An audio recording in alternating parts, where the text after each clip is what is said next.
I think that's a change for the better because I think that's less of a life stealer. I think life stealer needs to have it. It's more a thing you need to have to counter whoever you're playing against on the enemy team. Like a vehicle, yeah, is super useful against a hero like a sniper or a Lina. You want to get on top of these heroes and blow them up, and who better to do that with than life stealer, who can go magic immunity, free BKB on them. But if Radiant you team don't hits. need to get on top of any heroes on the enemy team, then you don't necessarily need a vehicle. And I think people have figured that out. That's my opinion on the matter. I can agree there. As a Bloodseeker, another hero we haven't really seen too much of, at least recently in my eyes. I think it gives you the 10 ability seconds to force these heroes on IG into a sticky situation. 5 seconds. You're ruptured. You either try to run, or you're stationary, and, well, we've got a Mirana on our team. Hell, it's the ruptured toss combo, too. Oh yeah, that's gonna be fun to watch. Just blood flying across the screen, or not blood, since we're perfect world, right?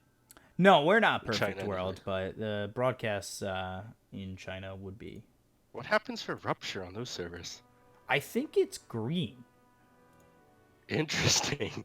And Lifestealer's body isn't as ripped up. I haven't watched a Chinese stream like that in a while. I feel like these are questions worth bringing up because we are watching Chinese Dota, even if they're a little bit off topic.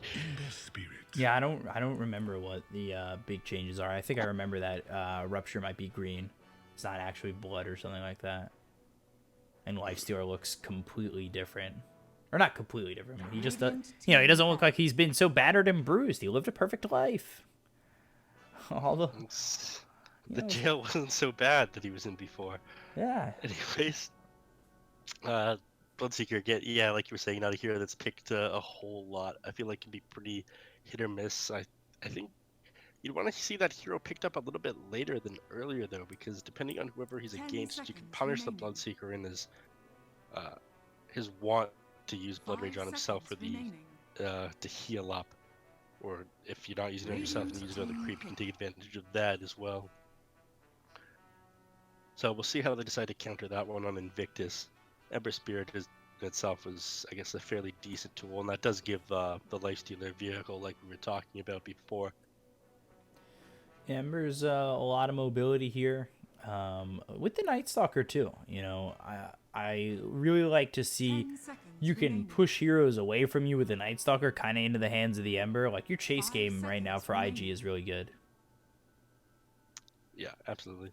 Rubik, again, is a tool of massive disable in his own right when he steals some of the spells on EHOME, like Ice Path or Tiny Avalanche. He can do quite a bit with that arcane supremacy that he has, and then Shadow Shaman adding on to that even more.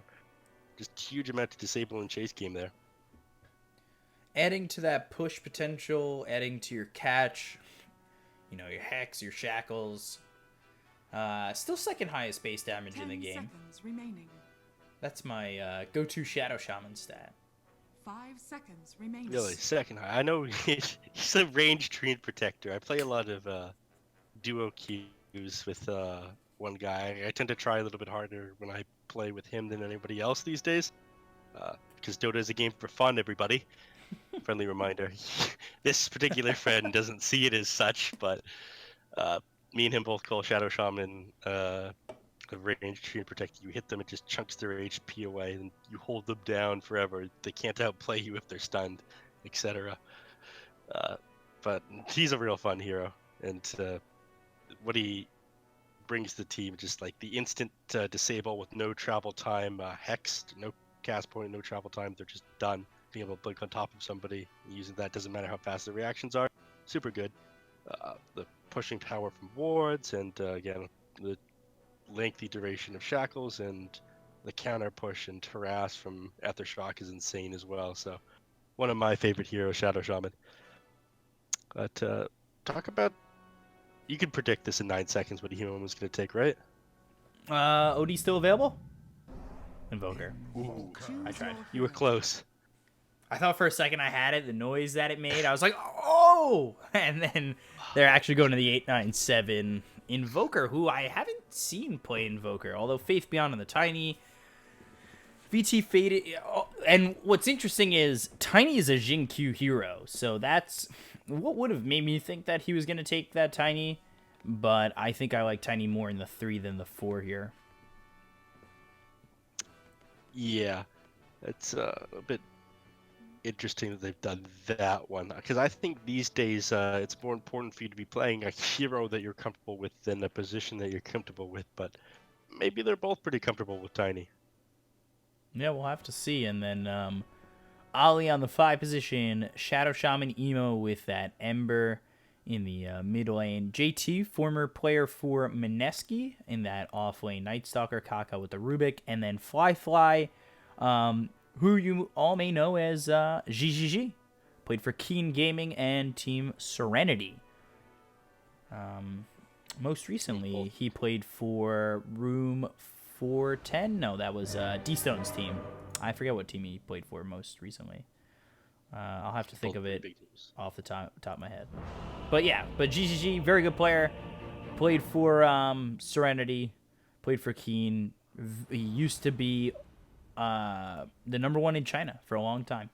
And I'm not sure if he still is. Let's check. All right, well, let's see if 897 give us as much of a Invoker performance as D-Stones did in the last game. It was some crazy game played by him. Only went down once that game. Yeah, between him and his fellow Void, once for each of them. Good luck, have fun, March and Ollie. Wow. Oh, I gotta turn my audio back on. I forgot to turn it back on. There we go. Good luck, have fun. I feel like this is such a rare occurrence to see. Everyone's too serious these days. Yeah. I don't know what that says. See if I can get my Google Translate out quick enough. No, I can't. Because I have it default set to Mandarin. Interesting. I was going to be taking a Mandarin class this semester, but I ultimately decided that I like to rest, and I only have so many hours a week. Maybe next semester. If I went back to school to finish the bachelor's, I think I would start taking. If they were like, oh, you gotta take a language, I would take Mandarin off the top. Not easy to learn, but extremely useful language. The plan actually to become the next big caster is you learn Mandarin, Russian, and you already know English. So you just cast the game in all 3 languages. Interesting. I'm not sure there's that many other people that speak those 3 languages, but I'm sure those who do will appreciate the triple language casting. Unless you're talking about multiple games, not all at the same time. All at the same time. You don't get through the first fight because you're giving the English, then you're giving the Russian, and then you're giving the Chinese, and then you can finally talk about the next part. You're giving yourself the subtitles. Oh, it's like on an airplane out of a country they speak English than another language. I hate that. Oh my god! I just want to watch my movie. Just let me watch the movie. It's the worst. First world problems. I feel the same. English and French out of every single one of my flights out of Canada. So. So let's take a quick look at these lane setups. As you're gonna have Emo on the Ember against this Invoker. That's pretty obvious, and that is just your standard mid v mid. JT against VT Fated, former VT Fated of Chaos. We'll see how he does here, and JT of Mineski. So I'm interested to see how these new players on these teams kind of how it kind of plays out. I was interested to see VT Fated on Chaos when he first got there, but now back here with EHOME, or not back with EHOME, but on EHOME. I wonder if it's a little different communication-wise. Yeah, I imagine so. Like Chaos Esports Club? Yeah. Wow. He went to TI. He went to TI with them. How did I not know this? I was at Jungle Jam. I was paying attention to all these matches. Yeah, VT was on. Wait, no, Chaos. this is before I went to Jungle Jam because they dropped out in the group stage, didn't they? Yeah. Unfortunate. So Innocence on signature Jakiro. Where is the first move gonna come out, you think? First rotation or first kill? First kill. First kill. That'll probably... Is ours. I think it'll be on the lifestealer in the bottom lane. Bold prediction. We'll see if it holds true. Have to watch that lane. That is a pretty bold prediction considering all the action already happening at top, but I just don't think that Rubik nor Nightstalker have the ability to bring these heroes down. And is this your standard build on Lifestealer? Just one in the feast, two in the, or one in open wounds. He's actually holding a level at the moment. Is he holding that? I was gonna say potentially holding that for rage, but he actually just commits to it. Yeah, I mean the thing about leveling rage against the tiny is you can actually pop it in between. He decides not to though. You can pop it in between those mini stuns from the avalanche. Just because it has that instant cast point and gives you magic immunity, so you're not getting hit by the full avalanche of the 3 different ticks. You're getting hit by just the first tick and stunned for the first tick of it instead. But again, it's not really worth popping it for the 75 mana when you have the extremely low intelligence of Lifestealer if you feel like you're not going to get the kill for it.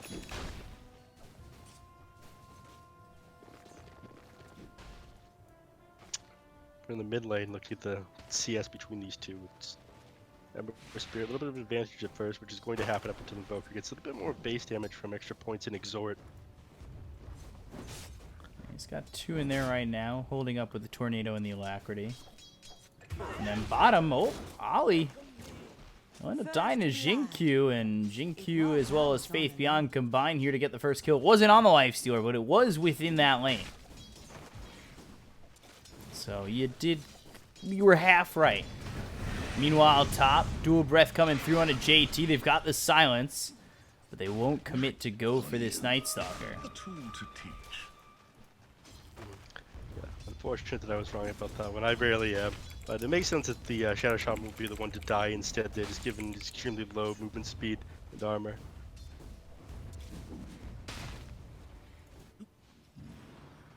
GGG just continuing to farm here over bottom. Yes, he's being harassed, but he's not being taken out of it completely. Sitting 19-2. And, well, Nightstalker as well. He's doing all right, 20-7.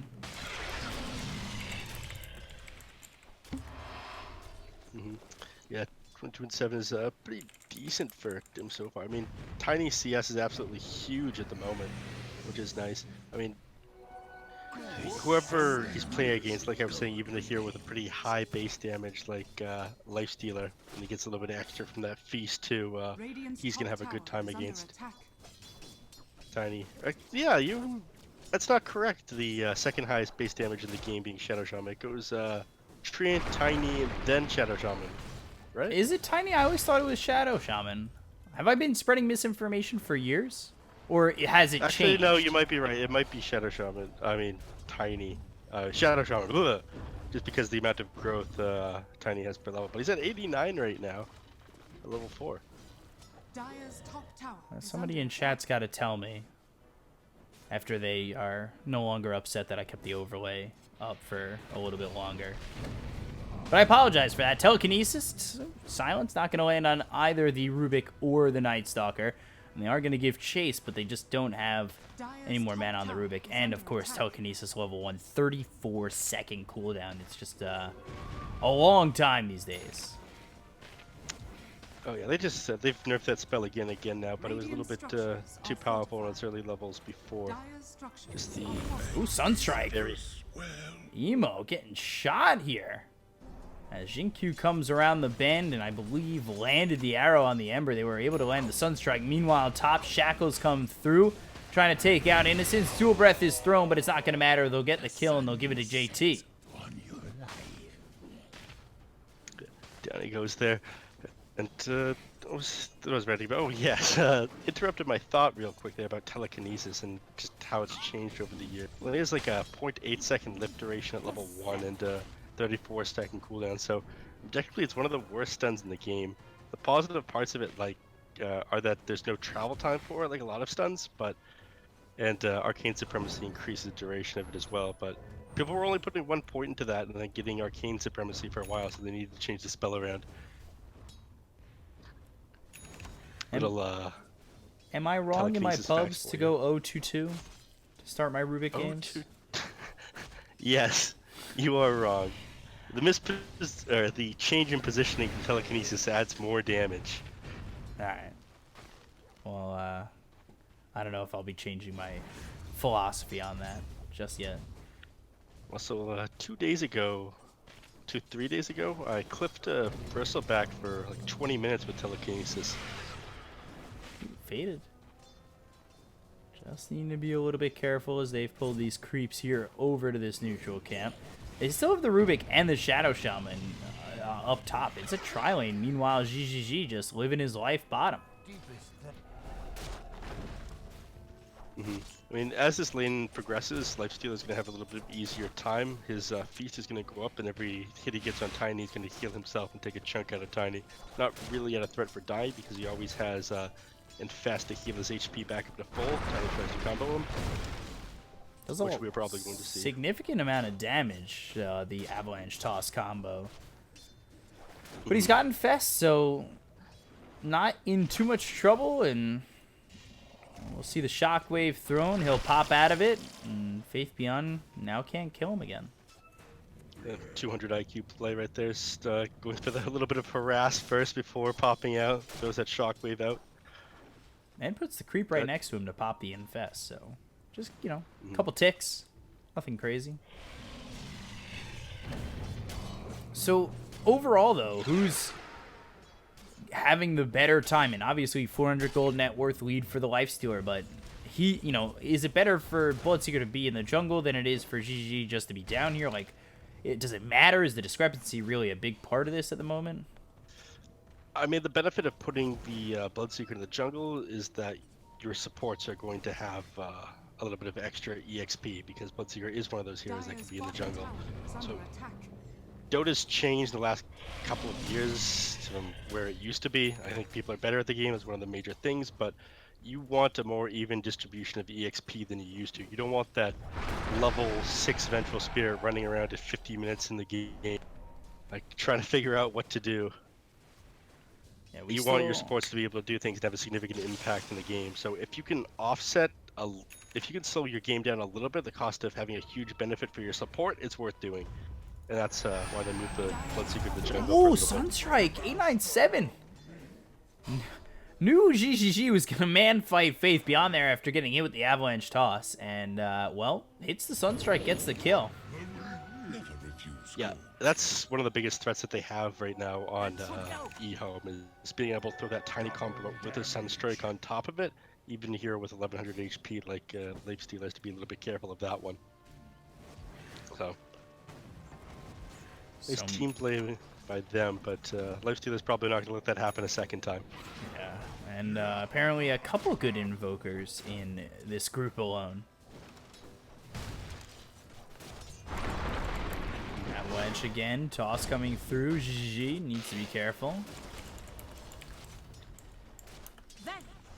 And Moonlight Shadow is used because over top we take a look, and JT all of a sudden in a lot of trouble, ends up dying to Innocence with a dual breath, and the chase is on. Ollie needs to run. He's hit by the silence. VG Fada gets the kill there, and a 2-0 in the favor of EHOME over top. Just more heroes up there, more bodies means more kills. So Bloodseeker is at a pretty powerful point right now as well, and low heroes everywhere on the map make it even worse for them. So actually going to see a dive here from Ember Spirit onto the Jakiro. Innocence. Dual breath again, searing chains, but the silence. Emo needs to figure out whether he's going or coming or going, and he will eventually leave. Was it he remnanted back towards the mid lane afterwards? Yeah. Left completely. You are most gracious.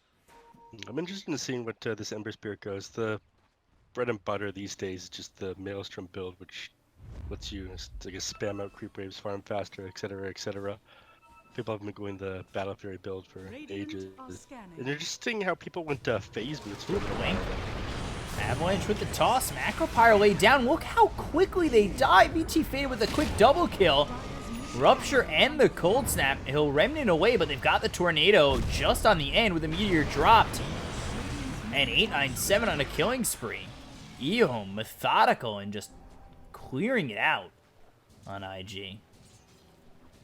I mean, they've identified that they have to play 4 Protect 1 for the Lifestealer right now, and he's going to be playing even slower because he's got this Midas, so taking advantage of that on the side of EHOME, just going for kill after kill, knowing that you're not able to bring as many bodies at the moment. It's not nighttime either, and Night Stalker, as I'm sure everybody knows, it's like, what's a friendlier word that I'm looking for here?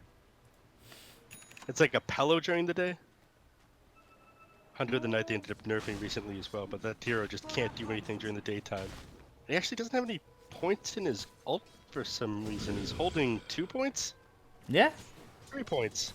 Yeah. Now he's holding 2 points. Now he's holding 1 point. Get the quick kill there on Ollie. Nowhere to go.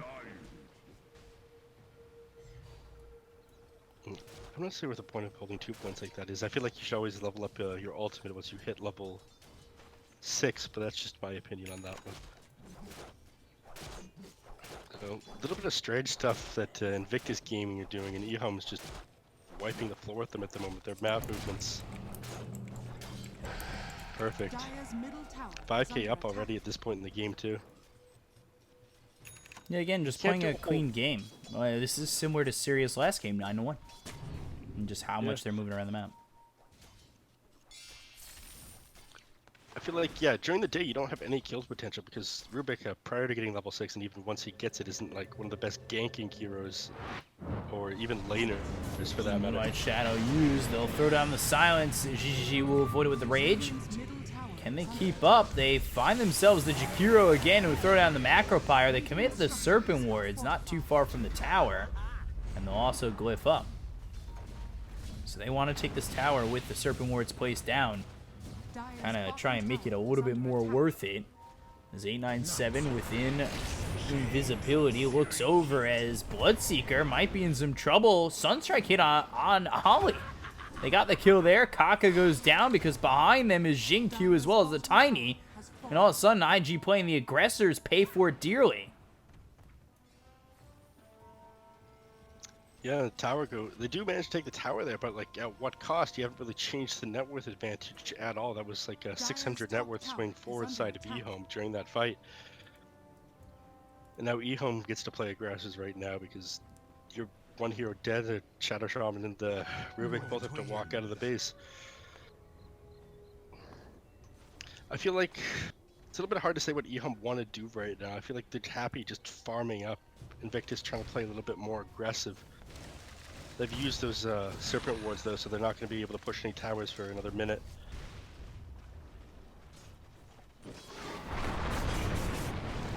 Remnant forward, Searing Chains. Faith Beyond on the run. JT moving over. They've thrown a Remnant back just in case. And Rubik not exactly stealing the best things. He gets Tree Toss once again, but would definitely like something a little bit different. A little more useful. Yeah, but I feel like Invictus don't know how far forward they can go, or they're not able to secure some of these kills that they're going for and they're getting punished for. Like, they just did that dive behind the EHOME Tier 1 tower, and they immediately realized that they had to leave. They couldn't do anything. Yeah, they're playing aggressive, but they're not really closing the gap at all. Maybe they need to wait for a first couple of items before they can do anything else. I feel like the Lifestealer going the Midas has really slowed them down. I do think that they have the late game, though, on the side of Invictus game. It's just a question of whether or not you can get there reliably. I cannot keep up with 897 and his Sunstrikes. Yeah, the guy's on point. I mean, they clearly have good communication. They know who they're going to go on before they even do it. They say, okay, Sunstrike ready at top. We're going on this guy right now. No time wasted. Wow, they committed the ulti there. They'll look over at Emo. The Avalanche comes in. The arrow's going to miss. And Night Stalker on top of the Tiny with the help of the Ember. But you need to be careful because he's so tanky, they'll rotate over. They drop the Serpent Wards. They've got the Hex. They'll look for the kill. The Rupture is used. Down goes Ollie. And now trying to TP out. Is the damage there? No. But they lose the Shadow Shaman and they just take the Tiny. But it takes so much effort to kill that one hero. I mean, that Tiny had 27 armor once he was under that tower and had the Aura and the Ring of Basilius and 1700 HP. He's an absolute tank. That's the last hero that you want to be going on and diving. You don't bring him down that easily. I don't even think that like he's that high on net worth. Like the Invoker or the Bloodseeker are the heroes that you want to be going on, especially if he has Blood Rage on top of himself. They're getting. I was just talking about that. They don't know how far they can go. They keep getting punished for all these mistakes, and yeah, you don't really have the lineup to be pushing and taking towers just yet on the side of EHOME. But the more you stall this out, or like if you can get to mid game with this lineup and you let them get to mid lane game with an advantage, if you're Invictus and you let this happen, then you're going to lose. Dire structures are falling. Wink, avalanche, toss, sunstrike again. Radiant's bottom I mean, tower that just is under screams attack. proper communication. Radiant's bottom Like, it tower is has just fallen. Perfect shot calling there, perfect timing. Dire's Every time, avalanche, toss, sunstrike's ready to go. 897, Faith Beyond, they're in sync right now. Dire's top tower has fallen. Radiant's bottom tower is under attack. Meanwhile, they go down here and ready to take this Radiant tier 2. structures are fortified. So they managed to get this tower and they could just get control of Radiant's jungle.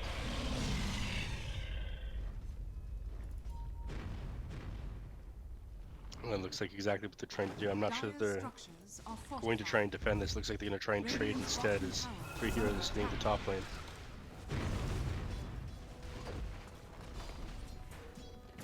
Shadow might want to throw this Serpent Wards. That's exactly what he does. Double Radiant's damage bottom tower empowers me. has fallen. Commits the Serpent Wards, and let's see how many can get out. Innocence will bite the bullet, be the scapegoat for them, and let's see if they can also get Faith Beyond and Jinkyu out.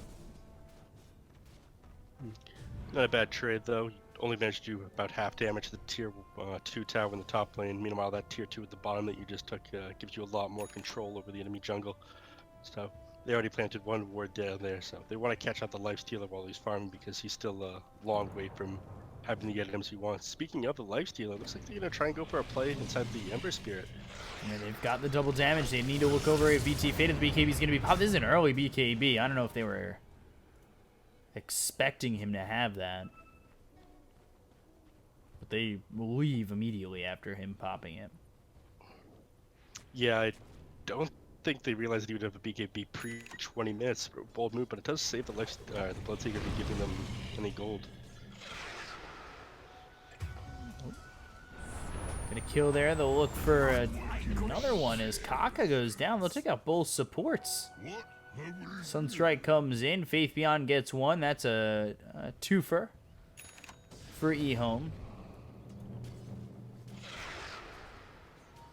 Yeah, they managed to grab both bounty runes there, get the 2 kills, Radiant's doing middle even tower better. is under They attack.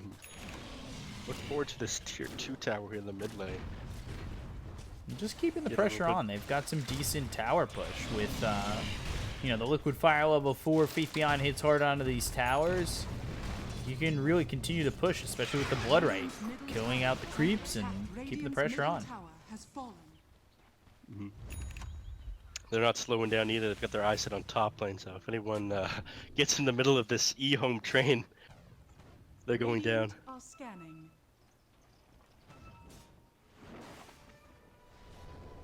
Potentially a move on Emo over mid. I'm not sure this one's going to amount to that much, but they're spending a lot of time on it, which I think Invictus Gaming is pretty happy about. They know that they're up to Dire something are here, though. scanning.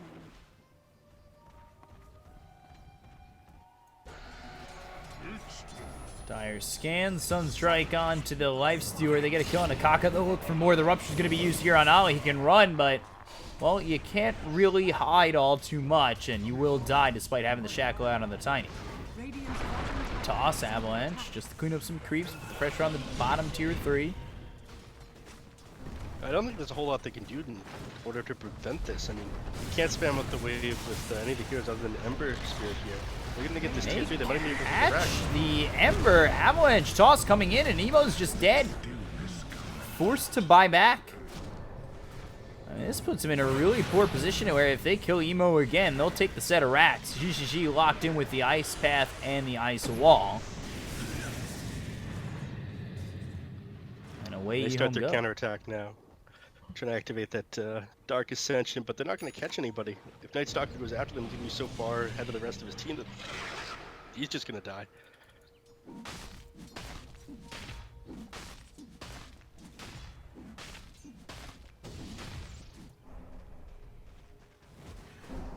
So that team fight's pretty one-sided, and again, that opens up shrines and lowers the map control of his gaming even more.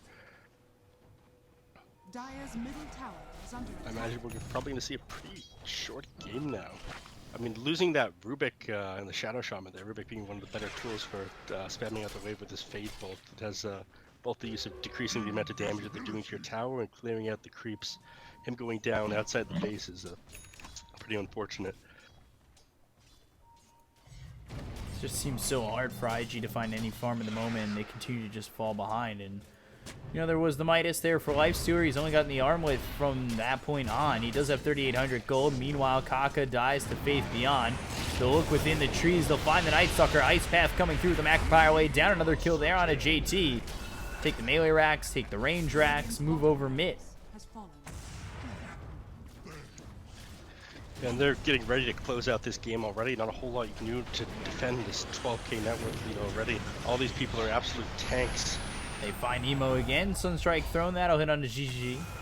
Radiant structures are fortified. Ember Spirit doing what they can. Ooh, Forge Spirit doesn't quite finish off the tower, left it with 16 HP. Radiant's top shrine is under attack. But yeah, here they go, starting to...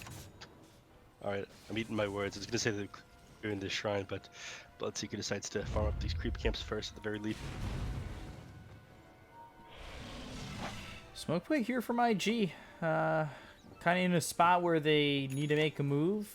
They're not really finding any farm around the map, and it puts them in this spot where they have to fight. A little similar to game one of the first series, but less so in the sense that they need to fight because they don't have anywhere to farm, where maybe Sirius had a couple options.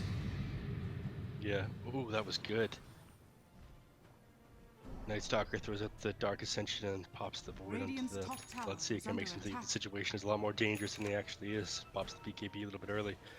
They could get something after that while the BKB is on cooldown. It could be pretty nice for them, but I don't think they're going to manage it. They'll look for the Tiny. Silence is there. They'll pop the Infest, but into the Tornado EMP. Rage is going to be popped. The Macropire as well as the Ice Path is laid out. And now GGG trying to do something. BKB is going to be popped by 897. They look over. Night Stalker on the high ground throws the Void at Faith Beyond, but they've got the Lifestealer in a lot of trouble to take out JT and GGG. No buyback, and now IG need to be the ones on the run. Kaka, he'll TP away. Emo he's trying to remnant out, but Faith Beyond ready and waiting for him. Woo! Sleight of Fist, Searing Chains. Oh. Not fast enough. That ability is never fast enough to catch somebody on a TP. 2.9 seconds versus 3. I don't think so. Anyways, like they're going for these moves. They try to smoke onto them, and yeah, it started super well. I think with the Rich throws out the Fade Bolt. I think the way that they started to take that fight with the board to the Bloodseeker was a super good start. But if they don't catch them out, then the enemy team knows that they're there at that point. It's time to get down. Kaka just getting blown up. They've got the Rupture on JT as well as the Tornado hitting here onto Emo. Blink, Avalanche, GGG looks over at Faith Beyond. Doing some damage, but not really. Rage is already used, and now they've got Cold Snap as well as the Yules. Meteor's going to be laid down with the Deafening Blast. They'll get the kill onto the Lifestealer again. GG's going to be called by IG. EHOME 27 minutes in, take game one. Pretty convincing one-sided match for EHOME, just demonstrating how strong they are. I feel like Invictus Gaming made a couple poor choices that they shouldn't have this game. Like we were talking about in the earlier to mid game, they kept going on these things and committing a little bit too hard, or not realizing that they didn't have enough damage to finish some of these kills off. Like top that tier 1 tower, when they went on that Tiny, they ended up paying so much for that kill. These things just weren't worth it. When you have a Midas on your lifesteal, you need to be playing a little bit more conservative and not giving up as many kills as you are, because you know that you're playing 4v5. He just ended up sitting on so much gold by the end of the game. Yeah, GGG sitting on a lot of gold. I mean, the rest of the team, like you said, they had to play conservatively, but between the two supports, 16 deaths, like, it's just pushing forward the EHOME advantage. 10-0-10 here for 897. I mean, no deaths between him or VT Faded, and they play a pretty perfect game to take game one. Yeah, there was some pretty beautiful teamwork out of 897 and Faith. Those Sunstrike Avalanche toss combos, just getting heroes anywhere on the map. Good communication by those two. Yeah, so that's it for game one. EHOME will take it over IG. We'll be back with game two of this best of two group stage series in just a moment. I'm your caster BCop, joined here by Neff at BCop92 on Twitter, at NeffSensei on Twitter. Follow us to know when we're casting. We'll be back in just a moment. Stay right there.